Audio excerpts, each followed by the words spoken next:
Okay, sure. It'll be about time for supper, won't it? So the movement of a solvent, the movement of fluid from a high concentration area to a low concentration area. And I asked you to read about tonicity. Is a solution isotonic? Is it hypertonic? Is it hypotonic? If you have any questions about that, then shoot me an email and ask me a question. Had one young lady do that today, so that's good. If you got an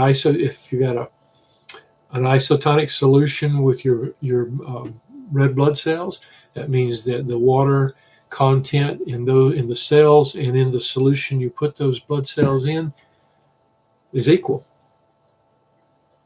And there's not going to be much of an exchange of solvent or water. If, on the other hand, you put those red blood cells in a hypertonic solution, which means it has more dissolved material, then water will come out of the red blood cell and it will end up solutes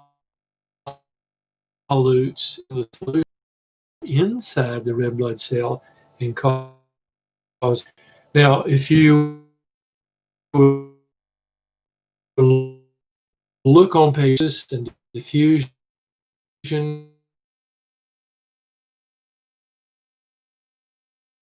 and facilitated diffusion were examples of, but there are times when we have to move a substance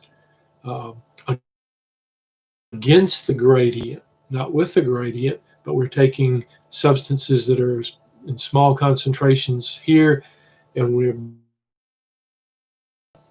so on page 79, you can look on that second column, and you simply see there, first couple of sentences, it says, unlike passive transport, active transport processes require cells to expend energy in the form of ATP. And then the next sentence basically says what I said a second ago. This use of energy is necessary because solutes are moved against their concentration gradient during active transport from a lower concentration to a higher concentration. We're not going to get into a whole lot of that at this point, but there is one thing I want you to remember. As you come down, you see the next paragraph. It says there, process of primary active transport is fairly straightforward. A protein in the plasma membrane binds and transports a solute against its concentration gradient. In other words, it's moving that substance from a lower concentration to a higher. It's very typical in diffusion to go from high to low, but in an active transport, it's opposite. Now, you come down to the second paragraph, and they list a number of all those. Don't try to memorize all those. Sodium, potassium pump. Both of those are cations. Both are positive ions. And as you look after where it says sodium potassium pump, also known as the sodium potassium ATase, and the ACE on the end of something means it's an enzyme.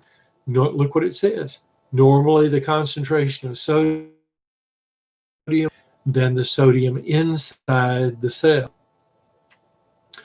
The reverse is true for potassium. There's about 10 times more potassium inside the cell than there is in the extracellular matrix. So we've got to have it like that, and we're not going to get into why at this point, but we have to have it if we are going to have homeostasis occur in the body, if we're going to be able to move and breathe and so forth, and our heartbeat. So just keep that in mind and go over to the next page. Actually, I want you to go over to page 82.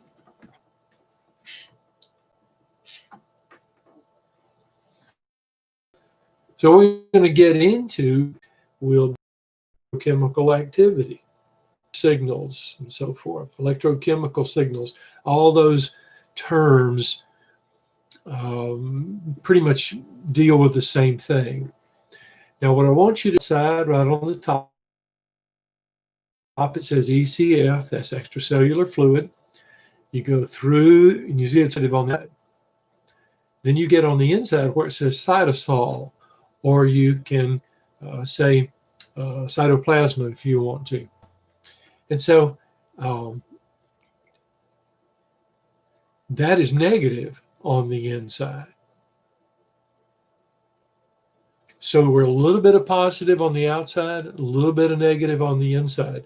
Now, if you read through that, charges are right up against the phospholipid bilayer. They're right up against those polarized heads. So we have this little charge.